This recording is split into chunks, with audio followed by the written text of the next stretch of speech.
Hello, everyone, this is Mimi. 皆さんこんにちは。 Today we are gonna talk about honorifics and casual talk, navigating the nuances of Japanese language. The Japanese language interestingly differentiates between honorific 敬語、 and casual talk, タメ口、 adjusting according to the situation and the person you're speaking to. Broadly speaking, keigo is classified into three types: respectful language, 尊敬語、 humble language, 謙譲語、 and polite language, 丁寧語、 although they were further subdivided into courteous language 丁重語、 and beautification language. 美化語、 In 2007, you don't really have to understand courteous language clearly at this moment, as it's a little complicated and many Japanese people also have been speaking without thinking about it. Honorifics are used when addressing those older, in or higher position, customers, or individuals with whom you aren't particularly close. They're also used in public speeches. Within keigo, sankeigo puts the listener in a higher position to express respect, whereas kenjogo places the speaker in a lower position for the same purpose. Teinego, while being polite, is relatively more casual compared to the former two. Hence, teinego is used not only in formal situations but also in semi-formal or casual circumstances. The difference between kenjogo and 丁重語、丁重語、 is also called kenjogo too.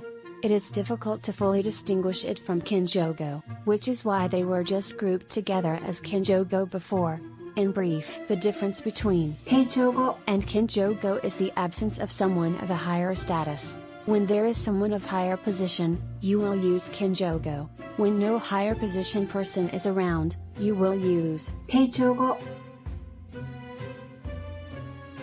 Pikago is elegant speech or beautification speech to give an impression of elegance, beauty. It works by adding o, or go, to the front of a singular word. This pattern of adding o, or go, to singular words is also used in sankeigo and kenjogo. It is said that sankeigo, kenjogo add o, or go, to honor someone, and pikago doesn't carry such meaning and it's just used to beautify the words. It is true that Japanese people often use pikago in casual situations in their daily life. However, personally, I see people use pikago more often when they want to be polite in front of someone of higher position or want to soften the impression of words for little kids. Also, traditionally, as Japanese people tend to respect not only people but also objects and concepts, I think that's why they started use o or go for a lot of words regardless of if it's human beings or not. Honorific suffixes. The language has honorific suffixes that are added to names and nouns. I'm introducing you 4 common Japanese suffixes today. Number 1. San. In Japanese, san is a title of respect added to a name. It is polite, but not excessively formal. It can be used with both male and female names, with either surnames or given names, and in formal and casual situations. For example, you can use san to your boss, 田中さん、 your colleague, 山田さん、 your neighbor, 鈴木さん、 or your classmate. 加藤さん、 It can also be attached to the name of occupations and titles. For example, you can call fishmongers, 魚屋さん、 bakeries, パン屋さん、 and lawyers, 弁護士さん、 just as in. お医者さん、 Sometimes both suffixes and prefixes are used simultaneously. In the context of baby talk or when softer expressions are preferred, even animals and objects can be addressed with honorific suffixes like san or chan. Number 2. 様、 Sama is another common, though less common, polite, formal suffix. It's used to show great respect to individuals who are older or higher ranking than you. It's gender neutral, used with mostly surname, but there are exceptions, and used in only formal situations. It's commonly used by businesses when referring to customers, by announcers addressing crowds, when referring to deities and divine entities, to refer to the emperor and his family. Number 3. Kun. Less polite than san, kun is used to address men who are younger, the same age or the same position as the speaker. A male might address female inferiors by kun, usually in companies. It can be attached to both surnames and given names. Additionally, kun isn't used between women or when addressing one's superiors. It's still more polite than without suffixes and can be used in semi-formal or casual situations.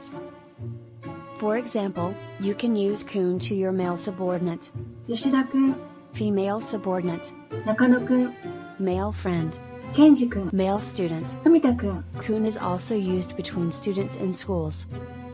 Number 4. Chan. Chan is informal, familiar suffix used for people you're close with. The more feminine nickname, it has a cutesy and childlike connotation. It's typically used for females you're close with, children, babies and animals. Although less common, it can be used for close males. It's usually attached to given names but can be also attached to surnames too. For example, you can use it to your friend, りさちゃん、 your classmate, たけちゃん、 kittens. 子猫ちゃん、 You can also call your family member with chan instead of san, such as おばあちゃん、 meaning grandma. Casual talk. タメ口、 Casual talk, known as tameguchi, is utilized when speaking with peers, those younger, individuals of equal or lower status, close acquaintances or family. Within casual talk, the language subtly shifts with gendered expressions, slang, and dialects. Moreover, differences exist between colloquial expressions and written language expressions. Beginners learning Japanese as a second language usually start with teinego. While you don't need to master everything, being able to speak politely will allow you to manage most everyday situations in Japan. How is today's topic? If you enjoyed it, please subscribe to this channel and hit the like button. Thank you for watching and hope to see you soon. 見てくれてありがとう。